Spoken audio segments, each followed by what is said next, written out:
Días, mi nombre es Néstor Sosa, yo soy el jefe de la División de Enfermedades Infecciosas de la Universidad de Nuevo México. Quiero dar la bienvenida a todos los participantes de este ECO para Latinoamérica, como todos los lunes, martes y jueves que tenemos nuestras sesiones, nuestras diversas sesiones de ECO. Quiero pasarle la palabra a mi comoderador, Christian Reimers, para que nos dé las instrucciones y empezamos con la conferencia del día de hoy. Christian. Gracias, doctor Sosa. Bienvenidos a todos. Buenos días. Hablo Cristian de California, San Diego, la tierra del fuego ahora. Mucho humo aquí. Esperamos que todos están saludables y seguros y vamos a iniciar. Antes de comenzar, quisiéramos repasar algunos anuncios importantes, como siempre. En el proyecto ECO, se trata de construir una comunidad y conocer las caras de los demás ayuda con eso. Les pedimos a todos que prendan su cámara si tienen una. Su micrófono se mantendrá en silencio durante la sesión a menos que uno de los facilitadores le llame. Por favor, utilice el cuadro de chat solo para enviar preguntas al equipo central. Haremos todo lo posible para responder a todas sus preguntas enviadas a través del chat. Sin embargo, si no pudimos responder a sus preguntas hoy, únase a nosotros para una sesión futura. Y las sesiones de jueves normalmente pasamos casi toda la hora haciendo respuestas a las preguntas. Se les invita a abstenerse de responder a las preguntas dirigidas al equipo central a menos que se les solicite. Y nuestro bibliotecario digital proporcionar enlaces de recursos en el chat. Voy a pasar la palabra otra vez al doctor Sosa para introducir nuestra palestra de hoy. Sí, como no, muchísimas gracias. El día de hoy tenemos al doctor José Manuel Ramos Rincón de España. El doctor realmente participa con nosotros gracias al apoyo que nos ha brindado la Sociedad Española de Medicina Interna. Yo creo que en este momento es un momento muy importante para tenerlo porque, como ustedes algunos saben, España está teniendo, digamos, una nueva oleada de casos y ellos tienen ya tienen una enorme experiencia con su primera oleada y el manejo, y es precisamente lo que él nos va a hablar, especialmente en pacientes de mucha edad. Y ahora hay también experiencias nuevas y fenómenos nuevos, así que vamos a tener su conferencia y luego lo vamos a tener disponible para preguntas y respuestas. Quiero también reconocer, tenemos al doctor Wilfrido Clará del CDC de Atlanta, que pudiera también ayudarnos con algunas de esas preguntas difíciles de epidemiología que ustedes nos hacen. Pero sin más, quiero pasarle la palabra al doctor José Manuel para que inicie su presentación, se presente y comparta sus diapositivas. Gracias José Manuel. Muy bien. Voy a compartir la pantalla.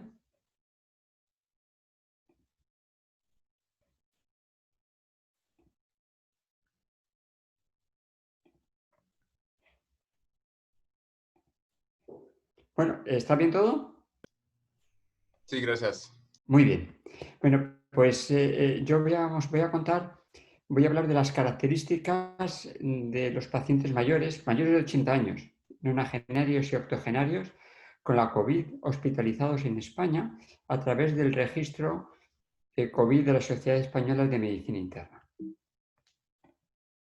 No tengo ningún conflicto de intereses, voy a contar breves pinceladas del registro semi-COVID, que ya hemos hablado algunos otros colaboradores de la Sociedad Española de Medicina Interna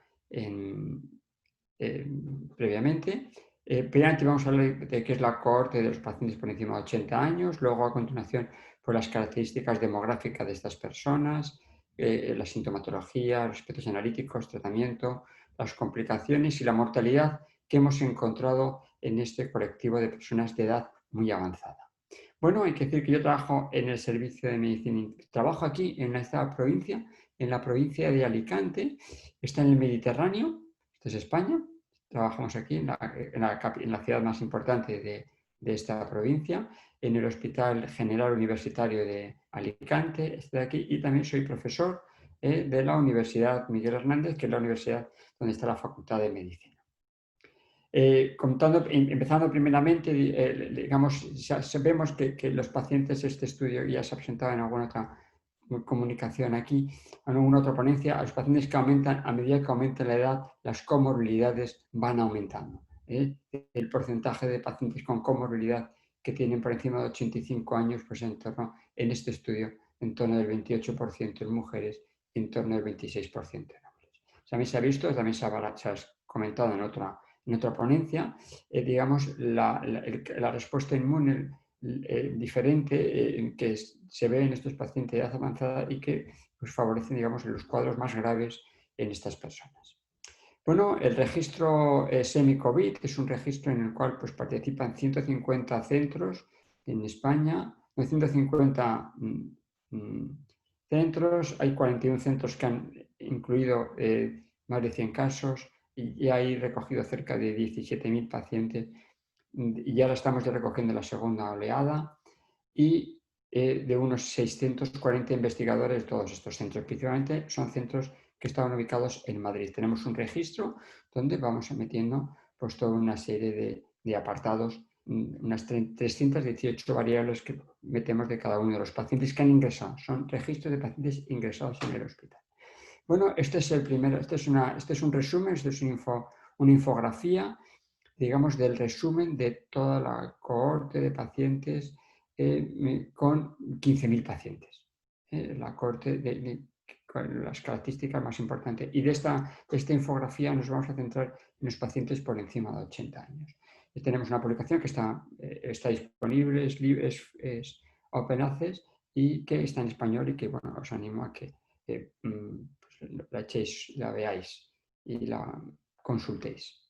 Bueno, decir, el análisis lo hicimos de cuando en el registro estaban incluidos 12.826 pacientes, de los cuales, digamos, por encima del 80 años había 22.839, que responde un 22% de toda la corte que había incluida a finales del mes de mayo. El 22,7% eran personas octogenarias y nonagenarias. Como hemos comentado antes, estas son personas, hay que decir que la esperanza de vida en España es una esperanza de vida hasta de 67 años, 86 años. Entonces, bueno, pues tenemos muchos pacientes que ingresan habitualmente en estos hospitales por encima de 80 años. Esto es lo que estamos contando, la experiencia que hemos tenido hasta el 28 de marzo, esta experiencia de los pacientes diagnosticados en esa primera oleada en España, en los cuales la tasa de hospitalizados con todos los casos confirmados es el 54%. En esta primera oleada en España, casi todos los casos confirmados eran pacientes que ingresaban en el hospital. Había más casos que habían sido sospechosos, pero no confirmados de forma ambulatoria. Así que la primera oleada fue diagnosticado y gran parte de ellos en el hospital y manejados en el hospital. Bueno, el paciente, aquí veis imágenes, estos son nuestros pacientes en España.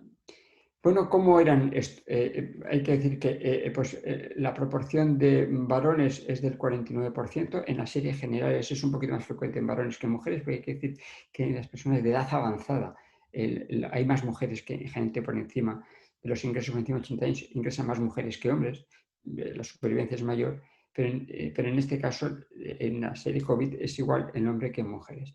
Quiero comentaros que el 20% de los que ingresaban en el hospital habían adquirido la infección en las residencias. Eso es una situación que probablemente hayan escuchado ustedes de los problemas de las personas que viven en residencias de personas mayores institucionalizadas en nursing home, en el cual, bueno, pues que han padecido y están padeciendo el coronavirus. Es decir, que el 20% venían de esas residencias y que el 26% tenían una dependencia moderada y grave el 20%. Total, aproximadamente un 46% de los que ingresaban por encima de 80 años tenían algún tipo de dependencia y eran realmente mínima autónomos la mitad de ellos, aproximadamente.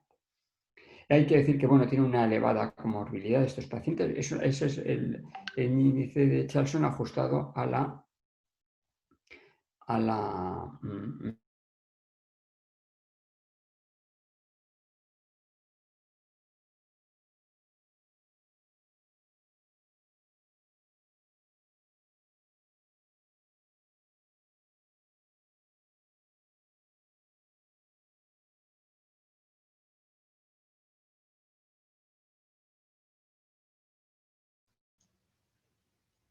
Perdimos el audio del doctor, ¿verdad?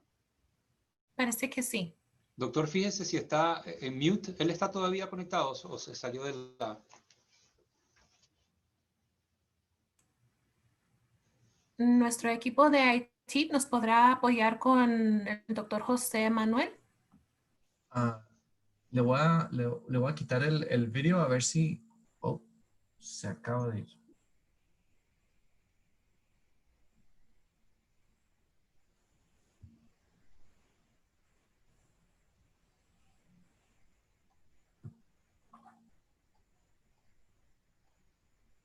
Podemos darle unos cuantos minutos a ver si se Sí, puede reconectar. sí, exacto. Cristian, no sé si quieres, mientras tanto, abordar alguna de las preguntas del preregistro para empezar y así podemos consumir un par de minutos mientras le damos al doctor la oportunidad de reconectarse. Sí, bueno, está bien. Podemos iniciar. Son como tres categorías de preguntas para hoy. Uno sobre las vacunas y dónde estamos, quizás una actualización dónde estamos con los ensayos clínicos de vacunas. Segundo, para long COVID y si hay más información sobre eso. Y tercer, para una vista general sobre transmisión y si estamos haciendo una influencia en las epidemias. Quizás primero si tiene algunas actualizaciones sobre las vacunas. Sí, bueno, creo que lo más importante es lo que ocurrió hace unos días con la vacuna de AstraZeneca. Ya muchos de ustedes quizás han visto en la televisión que el estudio se paró temporalmente porque una paciente desarrolló mielitis transversa, ¿no? Entonces, como esto es un evento serio e inesperado, eh, la misma compañía decidió suspender el enrolamiento de nuevos pacientes. Obviamente los 16.000 o 17.000 que ya estaban enrolados siguieron su seguimiento, valga la redundancia, pero sí se dejó de vacunar temporalmente, especialmente en los países que ya habían iniciado la vacunación. Pero una vez que la paciente mejoró y se presentó el caso a lo que se llama el Data Safety Monitoring Board, que es como el grupo de expertos que monitoriza externamente y de forma independiente el estudio. Una vez que se hizo el análisis del caso y de hecho la paciente fue dada de alta, en Inglaterra se autorizó el reinicio. En Inglaterra, realmente creo que, Cristian, tú nos podrás decir si en otros países. Yo creo que eso ha sido lo más importante, aparte de que, bueno, de que hay otras 8 vacunas en fase 3, ¿no? Que están avanzando en ese sentido. ¿Cómo está eso en lo de la vacuna específicamente en California? Cristian, que tú habías comentado que ustedes iban a participar y estaban por empezar, ¿cierto? Sí, para explicar, en mi centro estamos participando en las 3 ensayos clínicos de Moderna, de Oxford AstraZeneca y la tercera que ya nos ha iniciado de Janssen, de J&J. Moderna está siguiendo, actualmente está cerrando muy pronto porque están casi con 30,000 personas en este ensayo clínico. De Oxford no hemos recibido la luz verde absoluto, pero la investigador principal nos dijo el viernes que probablemente vamos a iniciar en una semana. Entonces tenemos esperanza que podemos seguir. Obviamente es un efecto secundario grave que puede ser relado a viruses. Mieletes transversas se piensan que está causado como una reacción contra virus y esta vacuna es un adenovirus, un vector de adenovirus, entonces puede ser relado. He oído otro pedacito de información en las noticias sobre ensayo clínico de Pfizer, que parece que es lo más avanzada de los ensayos clínicos y el CEO de Pfizer siempre está diciendo que puede tener resultados al fin de octubre, que es muy rápido. Pero también un fuente de confusión es que pidieron para aumentar el número de participantes en el ensayo clínico. Inicialmente fue una meta de 30,000 y pidieron a subirlo a 44,000 personas y también para incluir a poblaciones más variadas. Entonces vamos a ver, no sé qué significa eso tiene para el rapidez de los resultados, pero vamos a ver. Bueno, entiendo que el doctor Ramos ya está otra vez. Sí, es que se me ha bloqueado el ordenador, no sé lo que me ha pasado, pero bueno, ya estoy. Sí, Ok, no se muy preocupe. bien. Voy a compartir la Adelante, doctor, pantalla. no se preocupe, vuelva a compartir la pantalla y seguimos la presentación. Como decimos en América Latina, pasan las mejores familias, así que no se preocupe. Sí. Ya nos ha pasado cosas similares acá. Una vez íbamos a empezar el Zoom y no había Zoom. El Zoom estaba caído en todos los Estados Unidos y se activó como 2 minutos antes de la hora. Fue una cosa Todavía no me recupero de ese estrés, pero bueno, seguimos con la presentación. Vale, comentaba lo de las personas mayores, digamos que, bueno, que está afectando mucho en las personas mayores que viven en residencias de la tercera edad. Comentábamos también lo de las comorbilidades, bueno, que son pacientes con elevada comorbilidad, el 75% eran hipertensos, dislipemia el 50%, enfermedad arteriosclerótica, un 30%, enfermedades, digamos, cardiovasculares no arterioscleróticas el 34%, 30% de demencia y diabéticos, el 25%, enfermedad pulmonar, obesidad, digamos, que una parte importante de estas personas tenían comorbilidades, como hemos dicho antes, que las personas de edad, cuanto más avanzada con COVID, tienen mayor comorbilidades, como podemos ver aquí. Hay que ver los síntomas, eran la disnea, la tos, la astenia, la anorexia, la diarrea y los vómitos. Si veis con respecto a esto es la serie general, en la serie general, digamos, los mayores refieren un poquito menos tos que en la serie general. La disnea aproximadamente también es un poquito mayor que en la serie general de la semi-COVID. Y luego tenemos la astenia. Bueno, pues la astenia en los pacientes mayores es del 37% y gente más joven es un poquito más elevada. Y bueno, realmente la sintomatología gastrointestinal en gente mayor era muy bajita. El 14% de todas estas personas mayores venían con diarrea o con vómitos. Cuando contamos en el servicio de urgencias, estas son valoraciones del servicio de urgencias, ya cuando llegan al servicio de urgencias, el 26% de estas personas ya tenían una saturación por debajo del 90%. Se les colocaba el pulsosímetro, ya tenía una hipoxemia marcada. Fiebre termometral en el servicio de urgencias, el 21%. La tensión baja, 8% de todos ellos. Estaban taquicárdicos por encima de 100 latidos por minuto, el 19% de todos ellos. Taquipneicos por encima de 22 respiraciones por minuto, aproximadamente cerca de la mitad de ellos. Confusos, el 30%. Se auscultaban crepitantes en el 55% y un quick-sofa por encima de 2, el 20% de ellos, cuando llegan a la puerta de urgencias, en el examen físico de los pacientes mayores. La radiografía de tórax, aunque en algunos de ellos la radiografía de tórax era normal cuando llegaba a la puerta de urgencias, pasado unos días aparecían cambios y aparecían infiltrados. Aquí veis imágenes de pacientes en los cuales es el infiltrado que tiene inicialmente y al cuarto día pues es el infiltrado que tiene a estos pacientes y bueno, pues llegar a fallecer 4 días más tarde de esta placa de tórax. Otros infiltrados, ingresó con este infiltrado y falleció 2 días más tarde. Podían tener infiltrado unilateral o infiltrado bilateral cuando llegaban a la puerta de urgencias. La gasometría, no se le hacía gasometría a todos los pacientes, en muchos hospitales no se hace gasometría a la gente por la situación, pues el hacer gasometría supone puede suponer pues, manipulación más al paciente y bueno, no todos se hacían y bueno, los que podíamos objetivar, bueno, pues ya tenían eso, la PO2 por debajo del 60, el 42% y una PAFI por debajo de 200, el 22% de los pacientes mayores que llegan a la puerta de urgencias.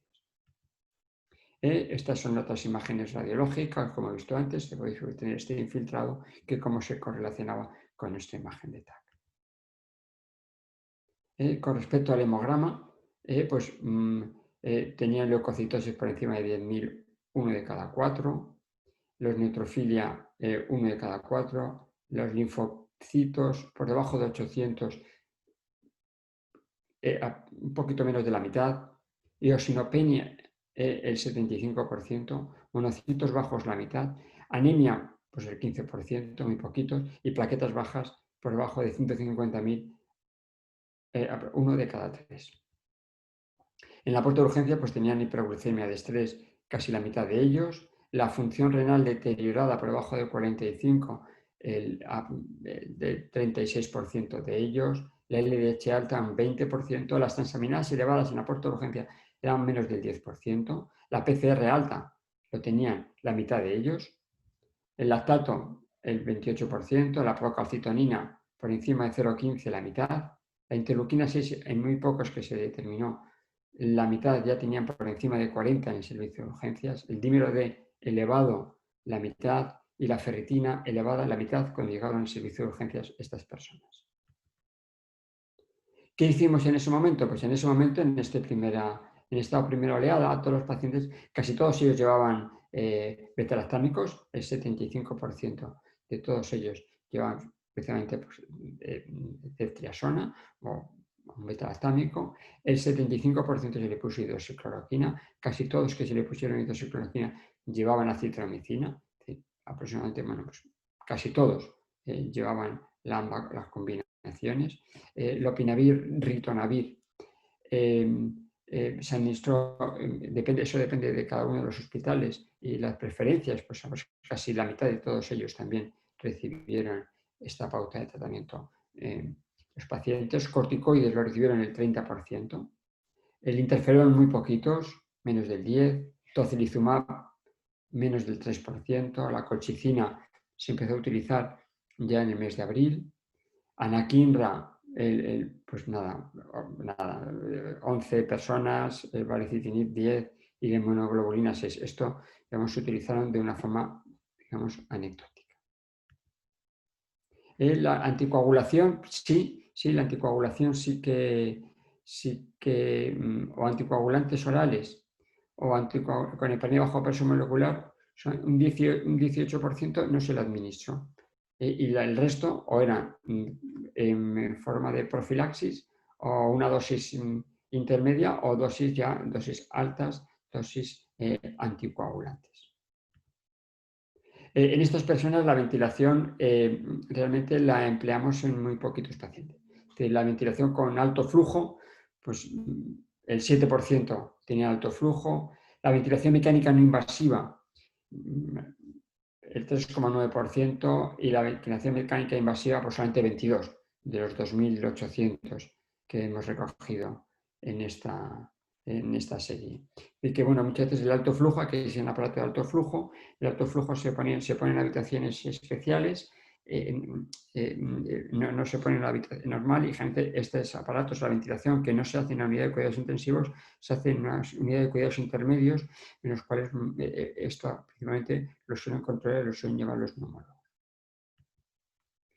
¿Cuáles eran las complicaciones de nuestros pacientes? La principal complicación era el síndrome de distrés. El síndrome de distrés, bueno, pues o era leve, o era moderado, o era grave, pero aproximadamente el 40% tenían algún tipo de distrés en el momento o en el momento del ingreso o durante la evolución en los días en el cual el paciente estaba ingresado.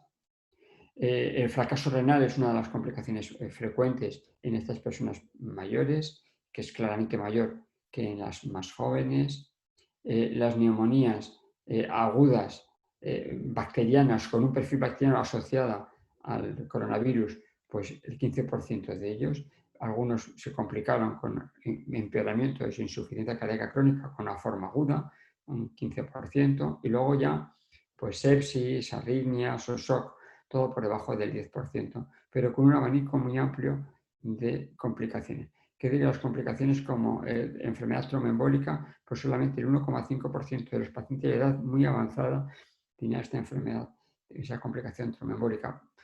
No sé si puede ser en cierta manera porque estas personas estaban, la gran mayoría de ellos estaban o con anticoagulación oral o con heparinina bajo peso molecular. Hay que decir que el ingreso en UCI fue, por encima de los 80 años, solamente ingresaron 33, es decir, el 1,2%. Es decir, la UCI en estos momentos, como veis en esta diapositiva, en estos momentos a finales de marzo, estaban en la fecha a finales de marzo, del 21 de marzo, ya estaban sobrepasando. Tuvieron que las camas de UCI estaban todas llenas con pacientes con COVID y se estaban ingresados pacientes y para intubación en unidades de reanimación de anestesia o en unidades polivalentes que se habían preparado respiradores para atender a estos pacientes. Estaban sobrepasados. Por lo tanto, los pacientes por encima de 80 años casi no ingresaban en la unidad de cuidados intensivos. Y la estancia media es una estancia media de 14 días, claramente mayor que la estancia media normal de la corte, que eran de 8 días. Y claramente son personas que ingresan y que ingresan y permanecen ingresados durante largo tiempo. ¿Qué es lo que tenemos? Esto es lo que tenemos con respecto a la mortalidad. La mortalidad en nuestra cohorte, en la cohorte general, pues entre los 50 y 59 años fallecían el 4,7, entre 60 y 67 el 10,5, entre 70 y 79 el 26,9 y por encima de 80 años el 46% de los pacientes, casi la mitad de los pacientes por encima de 80 años fallecían. Si aquí lo analizamos con más detalle, es el 46%. Por encima de 80 años, entre 80 y 85, el 41%, entre 85 y 90, el 47,3%, entre 90 y 94, el 53%, y por encima del 95, el 54%. Claramente estamos viendo, digamos que aumento con la edad y por encima de 80 años aún más a medida que tienen más años. Les quiero presentar esto. Esta es la imagen, este es el momento de la primera oleada, los pacientes que ingresaban en ese momento y la mortalidad por COVID en esta primera oleada en España. Es decir, algunas veces pues podían ingresar hasta cerca de 10.000 pacientes al día, pero es que en esa misma fecha se morían en España cerca de 900 personas con COVID. Mientras que ahora, digamos, podemos estar diagnosticando 10.000 pacientes, pero la mortalidad pues, está en torno de unos 120 al día. Una diferencia. Esta es la primera oleada con una altísima mortalidad y esta es nuestra segunda oleada. Y digamos, estuvimos contando esta información tan dramática, especialmente en personas por encima de 80 años. Es decir, hasta podíamos, el paciente muy mayor, pues muchas papeletas de que si el paciente muy mayor ingresaba, pudiera ir mal. Y entonces, en este momento pues, hicimos y vamos a comparar con otras series. Bueno, pues en esta serie italiana la mortalidad por encima de 80 años es del 20,2%. La nuestra es más elevada. En esta serie china, tan solo, hay que decir que fueron muy poquitos. La mortalidad era...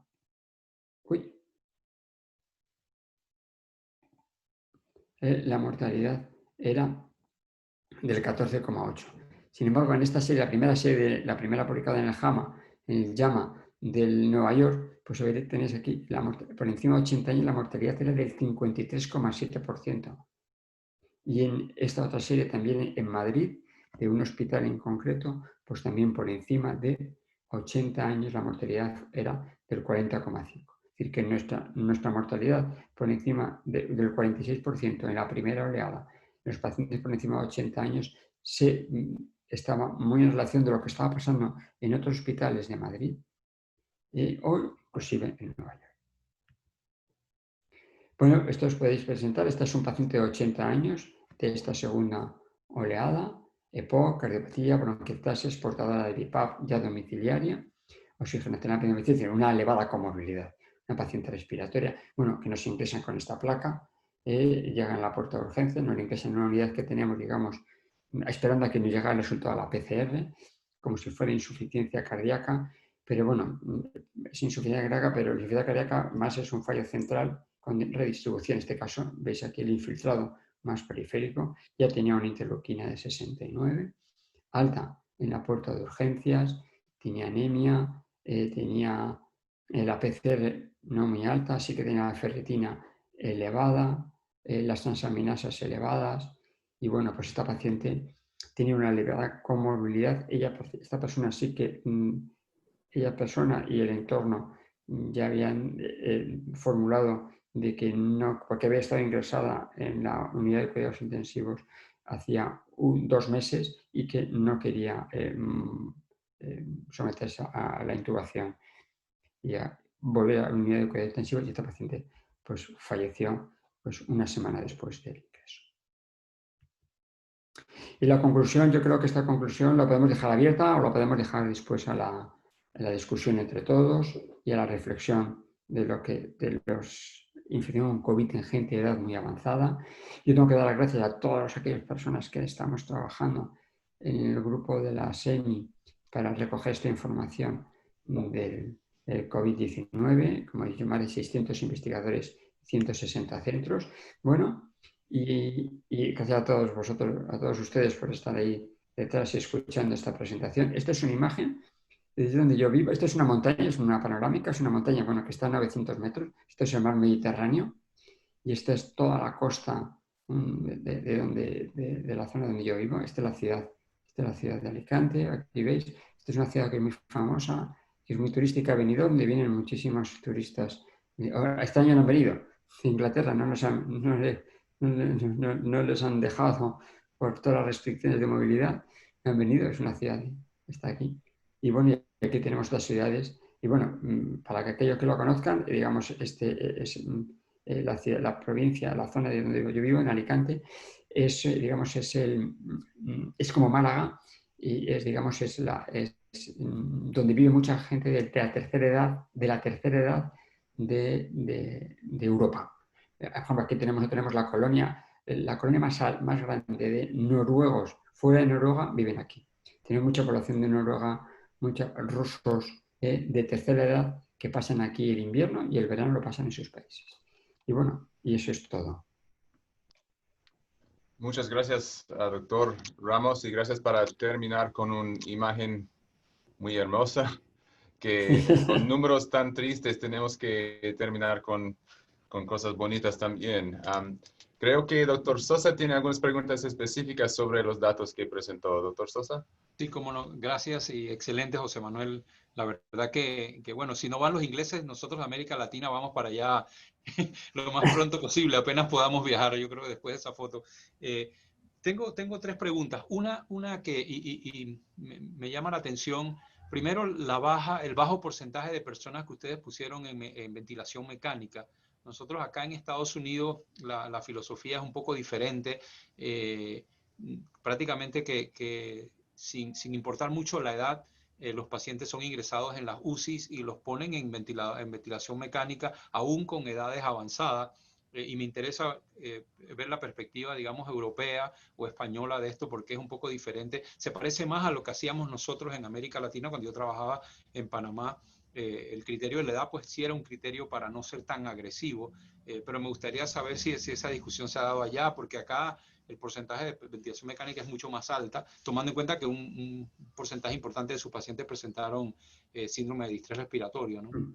Esa es la primera pregunta, luego le hago la segunda. Sí, Pero, esto es lo que comentábamos, es que había tan pocas camas en la unidad de cuidados intensivos en ese momento que realmente no había disponibilidad para poder acoger a todas las personas que necesitaban ventilación mecánica no invasiva. Eran tantos que es que no estaba saturada la unidad de cuidados intensivos. Se utilizaban unidades de cuidados intensivos, reanimaciones, salas polivalentes, los quirófanos estaban con los ventiladores de los quirófanos, estaban utilizados como si fueran cámaras de UCI. En ese momento realmente las personas mayores que ingresaban en la unidad de cuidados intensivos eran muy poquitas. Ahora no está pasando esto. Ahora tenemos camas de UCI y, por ejemplo, en mi concreto, en nuestro hospital, ahora mismo pues tenemos a 2 pacientes pues, de 85 años que están intubados, es decir, que están allí. Es decir, que eran, digamos, las circunstancias en las cuales habría... Bueno, esto se ha discutido mucho en España, es decir, porque lo que sabía decir, porque no había camas para todo el mundo. Pero ahora mismo sí que, si hay disponibilidad, la edad no es una limitación. Puede ser limitación es la elevada comorbilidad, pero no la edad. claro. La comorbilidad del paciente. Perfecto, gracias. Sí, interesante. Y lo segundo está un poco ligado a esto, pero ¿cuál es la hipótesis que explique, y eso lo preguntó también Gustavo José Domínguez, para la baja mortalidad en la segunda oleada? O sea, ¿qué es lo que piensan? ¿Es la edad de los sujetos? ¿Están haciendo más pruebas y más asintomáticos? ¿Cuáles son las hipótesis que están formulando en España para este cambio tan radical? Porque uno ve las curvas y es impresionante, ¿no? Sí, ahora sí. En esta segunda oleada se hacen muchísimas, hay PCRs para todo el mundo, que no para todos, para muchos, casi todos se hacen PCRs y ahora estamos a punto de están ya poniendo los antígenos de SARS-CoV-2. Se hacen PCR, en tanto se diagnostican personas oligosintomáticas, asintomáticas, paucisintomáticas y sintomáticas, se diagnostican un gran número de personas. y de los que ingresan relativamente pocos. De todos los que se han... la vez anterior no teníamos PCR para el diagnóstico y nada más que se diagnosticaban los que llegaban a la puerta de urgencias. Hay muchos que no llegaban a la puerta de urgencias y que tenían clínica de COVID si estaban en su domicilio y nada más que se diagnosticaban cuando llegaba a la puerta de urgencias. Y durante 10 días no dispusimos de esa técnica de PCR en España, se había agotado. Eso es la primera hipótesis, digamos que se hace a más gente. La segunda hipótesis, bueno, que también influye, digamos que ahora mismo, bueno, pues todo el mundo vamos protegido, vamos con mascarilla, vamos con la mayor medida de protección. Entonces, bueno, el virus circula, pero circula con menos carga viral, con menos lastre. Tenemos, estamos emitiendo virus, pero no tantos virus como antes, de tal manera que ahora, pues eso, la gran parte de las infecciones son paucisintomáticas. Y luego ahora mismo está afectándose menos las personas mayores. Las personas mayores se están preocupando, tienen mucha precaución, van con las mascarillas, salen menos. Ellos muchas veces no quieren pues que le vengan a visitar sus nietos o las personas más jóvenes. Son conscientes de la gravedad de esto y ellos tienen muchísimo cuidado. Por lo tanto, ahora mismo está afectando menos a gente mayor porque se protegen más, saben la situación y probablemente porque haya menos carga viral y por todo, digamos. Ahora tenemos gente joven bueno, y en el hospital están ingresando. Ahora mismo tengo alguna diapositiva en España. En algunos hospitales la presión asistencial están ocupados con pacientes con COVID en los hospitales, pues están en algún hospital el 17% de todo el hospital son personas con COVID, en otros el 5% o el 3%, mientras que en la primera oleada aproximadamente estaba cerca del 80-85% de todos los que ingresaban eran pacientes con COVID en ese momento. Excelente. Muchas gracias, Cristian. No sé si tienes otras preguntas. Yo luego le voy a preguntar, y esto casi que es una pregunta un poco rara, pero en algunos países de América Latina hay la creencia de que algunos medicamentos que no tienen tanta evidencia, en mi opinión, pero que se están usando, como por ejemplo la ivermectina o la hidroxicloroquina. ¿Ustedes todavía están usando hidroxicloroquina, ya sean pacientes ambulatorios, hospitalizados? No, ahora no. ¿O la No, ivermectina? ahora no. Sí, en su momento empleamos todo el hidroxicloroquina, el opinavir, interferón. Ahora no. Ahora el paciente que, según las recomendaciones, el paciente que va a estar en su domicilio con tratamiento sintomático. Si el paciente ya va a ingresar porque tenga neumonía o tiene ya pues, la saturación, pues ya se le ofrece entrar en algún tipo de ensayo clínico. Hay algún ensayo clínico también de forma ambulatoria con colchicina, pero todas esas personas entran en ensayos clínicos. Hay algunos estudios que tienen colchicina y cuando ingresan sí que se le pone corticoide de baja dosis y luego hay algunos que reciben específicamente, incluyen un montón de ensayos clínicos según cada uno de los hospitales, pero siempre con una práctica clínica diaria. Lo que sí que seguimos manteniendo es el tocilizumab. El tocilizumab en unas condiciones, cuando la saturación de oxígeno por baja del 93%, y lo tienes que, para mantener una saturación por encima del 93, tienes que mantener alta oxigenoterapia.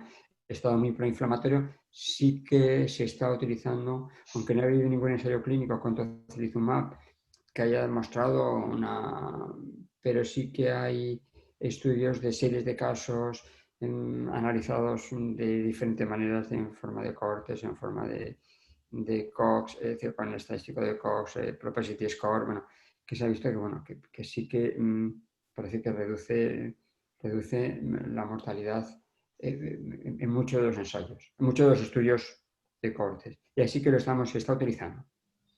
Perfecto, gracias, Cristian. Gracias, sí. Bueno, muchas preguntas. Uno que vino de Elian a María, gracias por la pregunta en el cuadro de chat. Dice que para esta segunda oleada cambiaron algún aspecto de su protocolo. Me refiero del protocolo del paciente ingresado, es decir, que es el que yo más controlo. Yo trabajo en el hospital, el ambulante lo sé, pero sí hemos cambiado muchas cosas. Hemos cambiado el tratamiento. Reciben, por supuesto, la heparina, eso sí, heparina bajo, ahora reciben todos heparina bajo presión molecular. Cuando nosotros tenemos un chest, cuando tenemos paciente que ingresa, das un clic en el sistema de prescripción y ya figura la heparina. La heparina está siempre, el paracetamol también está. Y luego ya el médico es el que pone el corticoide o le incluye al paciente en algún tipo de ensayo clínico. Y luego la oxigenoterapia individualizada según precise en cada uno de los momentos. Esto es es como se ha simplificado el protocolo.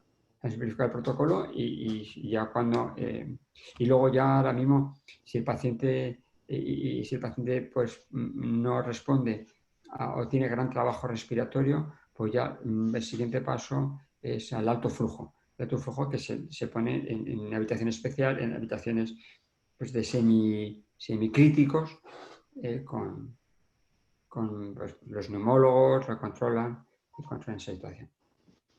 Gracias. Bueno, hemos discutido en este grupo muchas veces todas las terapias que están disponibles y solo son como 3 o 4 basados en evidencia realmente.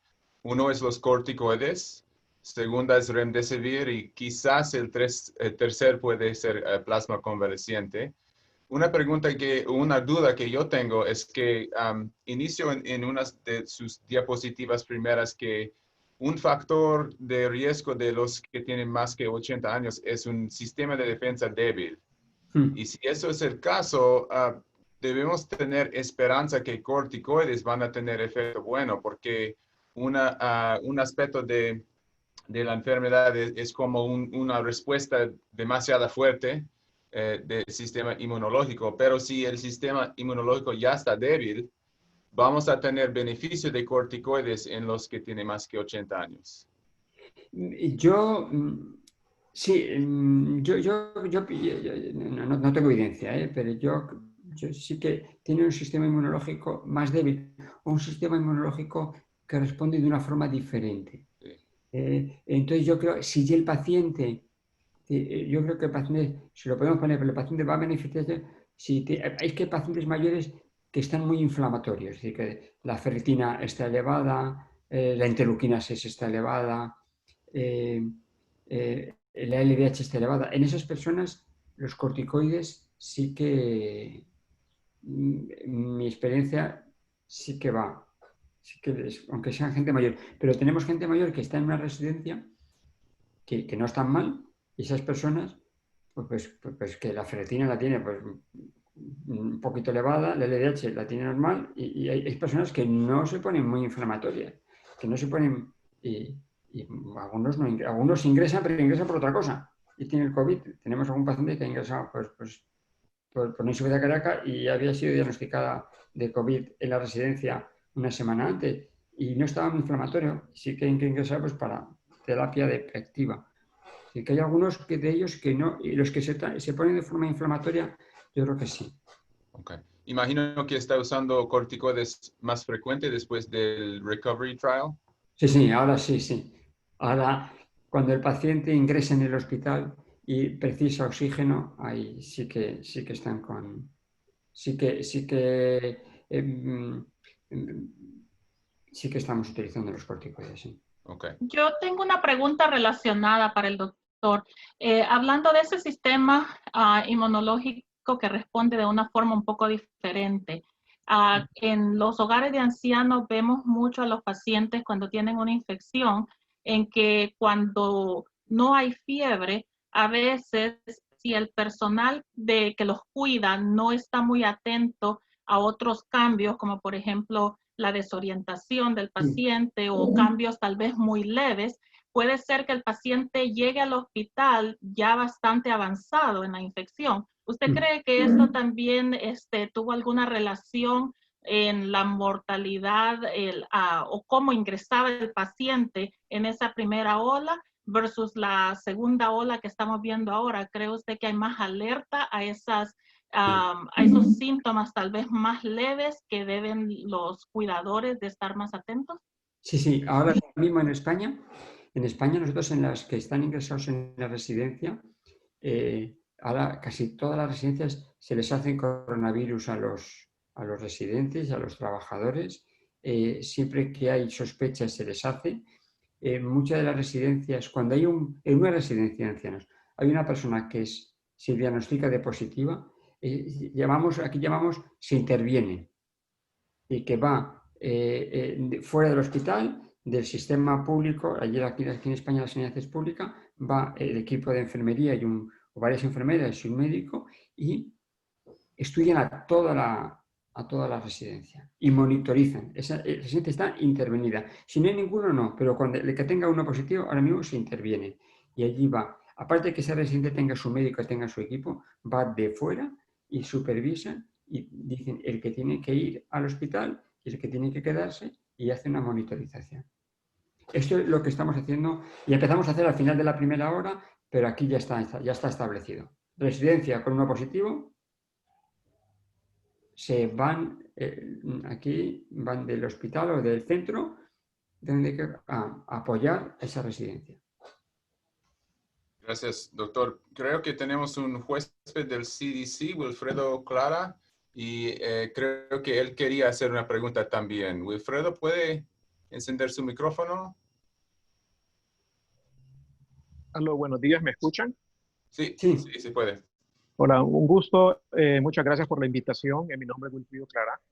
Yo trabajo acá en los CDC en Atlanta, básicamente lo que es el Global Health, vigilancia, y ahorita estamos apoyando a algunos países en África, Asia y Medio Oriente para lo que es el fortalecimiento y vigilancia de COVID-19. Quería hacer una pregunta en relación a la mortalidad. No estoy muy seguro si lo que presentó el ponente, el nombre José, Sí. José, ¿verdad? Sí. Sí. José, es los datos de la case fatality ratio o letalidad o las tasas de mortalidad específica por COVID.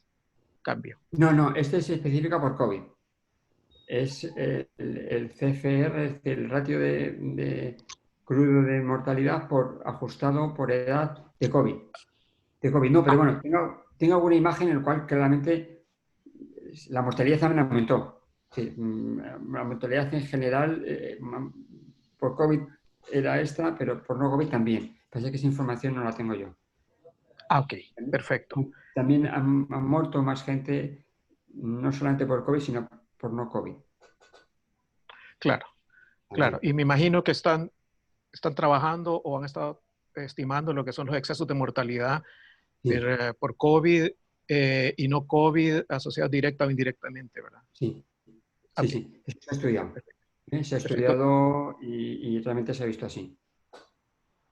Perfecto. Mi pregunta era en relación a la diferencia, lo importante de la diferencia entre las diferentes mediciones de mortalidad, que usted bien lo ha explicado, cuando hablamos de mortalidad específica ajustada, en este caso por edad, o hablamos de case fatality ratio, que es la capacidad de matar de la enfermedad en sí, la cual requiere, por supuesto, confirmación por laboratorio, tanto en el numerador como el denominador, y lo que es la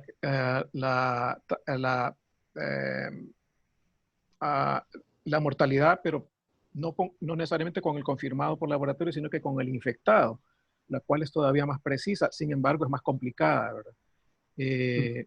Por eso era la pregunta. Muchas gracias. Nosotros aquí en España el denominador son confirmados. Ok. Confirmado, ¿verdad? Porque confirmado. Lo que es la infection fatality ratio es más complicado, ¿verdad? Porque requeriría quizás pruebas serológicas para tratar de ver cuál ha sido la población que ha estado infectada, sí. ¿verdad? Aquí Es más complicado, es más exacta, pero es más difícil de lograr. Aquí estamos trabajando con ese denominador. Okay. Muchas gracias. Diagnóstico por, en este caso el denominador que tengo es el de pacientes ingresados, que era diagnóstico por PCR. Y luego ya a partir del 15 de abril ya disponíamos de serología y también se incluyeron algunos pacientes que eran clínicamente y con serología IgG o IgM positivo. Entonces estarían midiendo lo que es la capacidad de la enfermedad de matar, ¿verdad? Sí, que sería básicamente la letalidad, ¿verdad? Sí. Okay. Así es. Perfecto. Bueno, muchas gracias. Gracias, Wilfredo. ¿Y por qué está aquí? Ahora voy a tirar una pregunta a ti. Bueno, un par de preguntas que vienen de Perú. Diana Rodríguez Hurtado tiene esas dos preguntas. ¿Es igual enfrentar la pandemia desde un país desarrollado versus un país en vías de desarrollo? Y otra pregunta relada, dice que considerando que no tenemos pruebas PCR en número suficiente para confirmación de todos. También dice, para estimar prevalencia o incidencia, ¿cómo consideran los altamente sospechosos y que se trataron como tal, pero no tuvieron confirmación diagnóstica con pruebas? ¿Son un caso o no? Ok, gracias. Diana, muchos saludos, Diana. Te recuerdo mucho, no es lo mismo enfrentar este tipo de crisis sanitaria desde un país con mayores recursos comparado con países con rentas medias o bajas. No es lo mismo en todos los aspectos, ¿verdad? Tanto en la capacidad de respuesta, en la atención de las personas que necesitan asistencia sanitaria, así como las medidas de contención o supresión o mitigación no es lo mismo. Por ejemplo, las famosas lockdown, las cuarentenas, hay estudios interesantes que muestran que los resultados, los beneficios de las cuarentenas totales indiscriminadas en países de bajas y medianas rentas, al final solo provocan lo que son beneficios marginales comparado con los países de mayores rentas. Y esto obviamente por cuestiones socioeconómicas y demográficas importantes, una de ellas por la alta proporción de población que trabaja en sectores informales y que no se pueden dar el lujo de permanecer mucho tiempo pues, confinados en casa. El problema con los casos confirmados o no por laboratorio, bueno, en relación a las medidas epidemiológicas es un problema, porque vamos a ver, un ejemplo clásico es la Case Fatality Ratio. La Case Fatality Ratio es la letalidad, ¿verdad? Que en palabras sencillas es la capacidad de matar que tiene una condición, en este caso la COVID. Básicamente el numerador es fallecidos de COVID confirmados por laboratorio y el denominador son pacientes de COVID confirmados por laboratorio. Por supuesto que la capacidad de la cobertura de pruebas confirmatorias define mucho lo que es este Case Fatality Ratio y en general cuando se aumenta la capacidad de pruebas de laboratorio lo que hace es diluye el denominador, o sea, aumenta el denominador y diluye lo que es la tasa de letalidad. En estos casos, aumentando o ingresando al denominador pacientes asintomáticos, personas asintomáticas o pacientes con enfermedades leves, entonces diluye la Case Fatality Ratio. En ese sentido, esa medición de la letalidad es un poco, hay que tomarla con bastante cuidado, de tal manera que se recomienda la utilización de medidas un poco más sofisticadas como el exceso de mortalidad, ocupando, por ejemplo, CDC lo que ocupa son los algoritmos de vigilancia de Farrington. No son nada complicados, solo se aplican el paquete estadístico R y lo que hace es, semana por semana, establece cuál es el porcentaje de exceso de muertes comparado con un histórico de al menos de 5 años para cada semana epidemiológica y no necesita tener solo casos confirmados de COVID. En este caso, lo que establece es personas fallecidas por causas COVID directamente y las personas no COVID relacionadas de manera indirecta que pueden haber fallecido por lo que es la disrupción de los servicios o el colapso de los servicios de salud. Es un problema esto de la confirmación porque las medidas epidemiológicas clásicas y más accesibles y más a la mano como la letalidad se fundamenta en lo que es la confirmación por laboratorio. Y no me acuerdo, creo que había otra pregunta, pero no me recuerdo. Sí, bueno, gracias. En los minutos que tenemos, quiero hacer una pregunta quizás un poquito más clínico, que también viene de Diana Rodríguez Hurtado. Existe una enfermedad llamada sepsis por COVID-19. Su pregunta es, cuando señala sepsis, ¿se refiere a sepsis por COVID o por alguna bacteria sobrecargada? Sí, no. Para el doctor Ramos, sí. No, sí, es una sepsis de origen bacteriano. Es sepsis bacteriana, no es sepsis por COVID. Dentro de las complicaciones por el COVID, en personas mayores tenemos una neumonía bacteriana complicada al COVID, y también tenemos la sepsis, pero sepsis hemos tenido bacteriemia por E. coli, hemos tenido pues, infección del tracto por E. coli, algún neumococo con su COVID y neumococo, eso es lo que nosotros denominamos como sepsis. Luego hemos empleado la terminología de Quitsofa, que el 20% de los pacientes en el puerto de urgencia tenían Quitsofa, tenía Quitsofa de 2 o más, que también podríamos decir que no es sepsis, digamos, es un parámetro, es un score.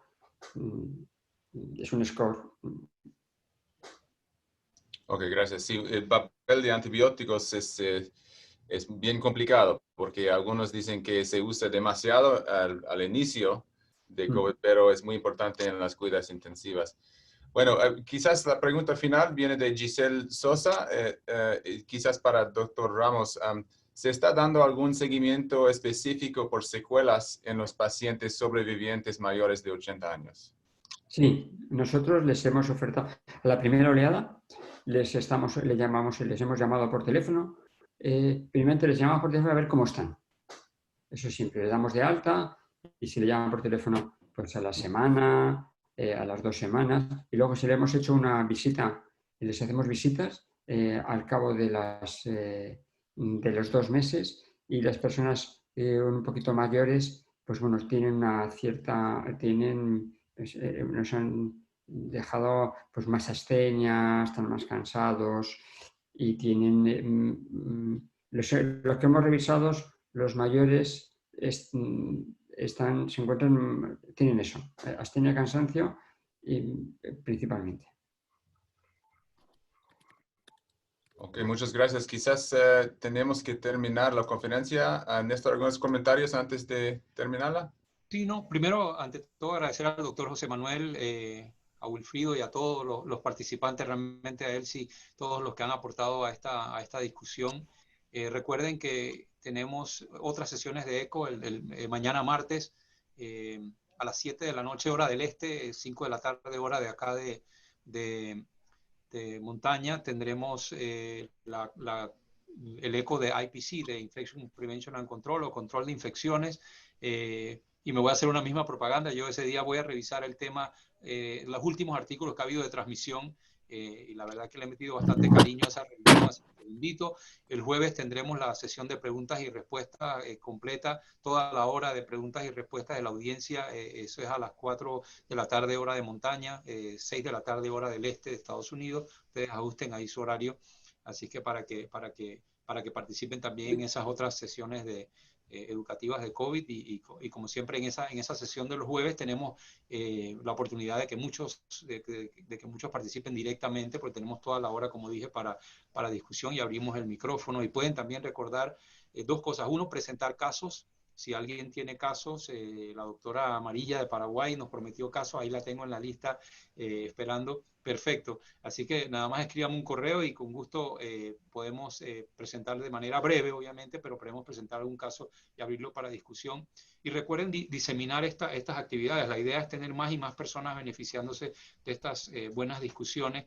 Así es que ustedes mismos pónganse la tarea, a todos los participantes, de mandar el correo de invitación a, no sé, a 5 o 10 personas que conocen, que tengan el correo electrónico, y los invitan para que se unan y se sumen a estas actividades que son para ustedes, realmente son para crear una comunidad de aprendizaje y compartir las mejores prácticas de todos los países. Así que yo creo que ese es mi mensaje. Gracias a todos, y gracias, doctor José Manuel, y a la Sociedad Española por ayudarnos con estas actividades. Por ahí lo volvemos a molestar para otra presentación. Gracias, Cristian. Sí, yo lo único que quiero poner aquí en el chat, ¿lo puedo poner yo en el chat? ¿Algo? Sí, adelante. Sí. Mira, es que estamos haciendo ahora me está cursando un congreso nacional de 20 sociedades científicas online en España. Como yo ya. Y para que, bueno, está pasando ahí todas las tardes, horario de España, ahora estamos en ello, empezamos a las 5, y que nos animan a todos. Que si no, se van a quedar grabadas. He puesto el enlace Es libre, es gratis y de todo tipo, pues de microbiología, virología, salud pública, anatomía patológica, dermatología, nefrología. Muchas gracias, doctor, y gracias, doctor Clara, también para compartir su información, y doctora Diana Rodríguez para las preguntas excelentes. Muchas gracias.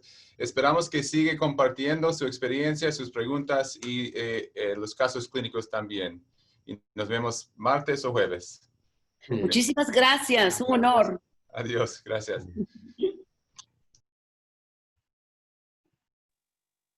Muchas gracias, bendiciones.